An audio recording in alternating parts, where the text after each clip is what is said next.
1번 그림은 국민경제 주체를 구분한 것이다. 국민경제 주체를 묻고 있습니다. 가다에 대한 설명으로 옳은 것을 보기에서 고른 것은 가는 나와 다로부터 조세를 받네요.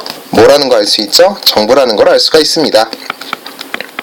다는 나에게 노동자본 토지, 생산 요소를 제공하네요. 그리고 임금이자 지대 등을 받습니다. 따라서 다는 가게라는 거 알 수 있고요. 나는 기업이라는 거 알 수 있습니다. 그럼 보기 한번 보도록 할게요. 가는 공공재를 생산한다. 정부의 역할이 많네요. 나는 소비활동을 주로 하는 소비주체이다. 나는 생산활동을 하는 기업에 해당이 됩니다. 그러니까 니은은 틀렸고요. 나와 다는 민간경제를 구성한다. 맞죠? 가는 이윤국대화를 추구한다. 가는 정부입니다. 이윤국대화를 추구하는 것은 나에 해당이 될 거고요. 다는 기업에 해당이 될 겁니다. 다는 효용의 극대화를 추구한다. 효용의 극대화를 추구하는 것은 정부인 가가 될 겁니다. 따라서 정답은 니은과 디귿인 2번이 되겠죠. 2번 다음 A기업의 사례에서 공통적으로 나타난 경제활동으로 옳은 것은 첫 번째 거 먼저 보도록 할게요. A기업은 상반기부터 기본급에 대한 임금 인상률이 반영된 상태로 직원에게 급여를 지급하였다. 키워드는 급여고 이 급여를 지급하였다고 하였습니다. B기업은 매출이 신장하면서 목표이익을 달성하여 주주와 사원에게 이익을 배당하였다. 키워드는 이익을 배당하였다 라는 겁니다. 급여를 지급하거나 이익을 배당하는 것 바로 분배 활동이 되겠죠.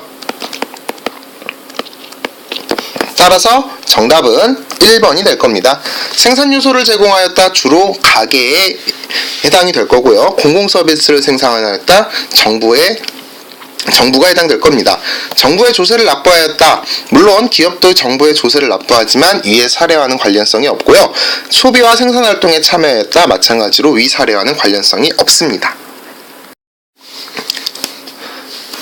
다음은 동그라미 유통주가 과일을 매입하는 과정이다. 물음에 답하시오. 일단 3번 먼저 보도록 할게요. 윗글에 나타난 상업의 기능으로 옳은 것은 우리 상업의 기능은 교과서 18에서 19페이지에서 한 6가지 정도를 배웠습니다.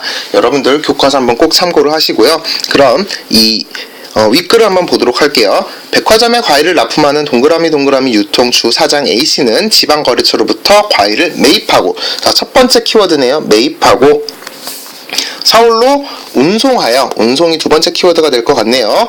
냉동창고에 보관하였다. 네, 보관에다가 동그라미 한번 해보도록 하겠습니다. 그럼 밑에 문제를 한번 보도록 할게요. 위험부담 기능은 보험 기능이죠. 정보통신 기능은 정보통신업입니다. 통신업. 그래서 기업과 니은은 해당이 안 되네요. 그럼 디귿 리을이 맞는지 한번 보도록 할게요. 장소적 불일치를 조절하였다. 장소적 불일치를 조절하는 거는 운송 기능이죠. 그러니까 위에 운송에다 동그라미 한 거 연관되겠고요. 시간적 불일치 조절하였다. 시간적 불일치는 보관 기능입니다. 세 번째 줄에 보면은 창고에 보관하였다. 따라서 정답은 디귿과 리을인 몇 번이 될까요? 5번이 되겠죠. 4번 윗글에 나타난 유가증권에 대한 설명으로 옳은 것은 유가증권 우리 교과서 20페이지에서 간략하게 배워봤습니다. 유가증권에 대한 정리를 좀 하면은 유가증권은 세 가지로 우선 구분을 할 수가 있죠. 첫 번째 금전증권, 그 다음에 상품증권, 그리고 마지막 세 번째 자본증권입니다. 다시 이 세 가지는 두 가지 정도씩으로 구분이 됩니다. 금전증권에 해당하는 것은 수표와 어음, 상품증권에 해당하는 거 두 가지 배웠죠? 선화증권과, 네, 맞아요, 창포증권이고요.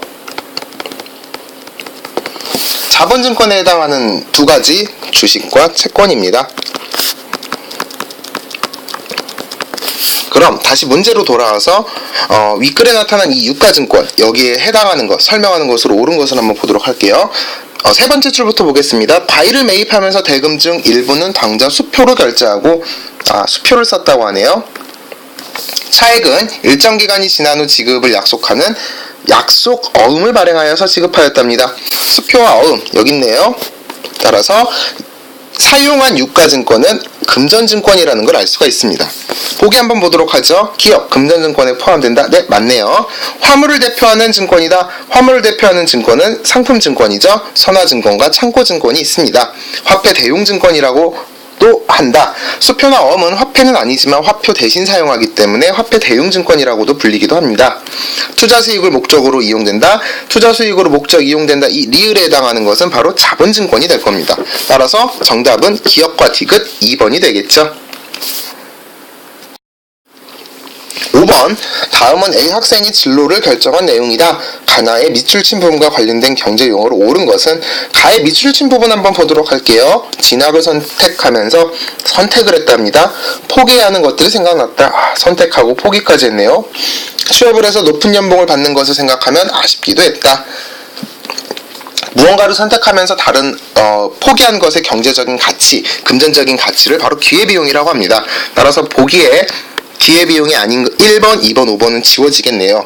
나의 밑줄 친 부분 볼게요. 4년 동안 대학생활을 하면서 최소의 비용으로 최대의 효과를 얻기 위해 치밀한 계획을 세웠다. 핵심적인 부분은 바로 최소의 비용으로 최대의 효과를 얻기 위해 이 부분이 되겠죠. 그 결과 4년 동안 장학금을 받고 졸업과 동시에 원하는 직장에 취업하였다.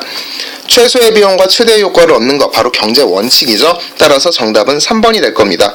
경제 원칙에 한 가지 더 얘기하라고 하면 뭐가 있죠? 바로 최대 잉여가 될 겁니다.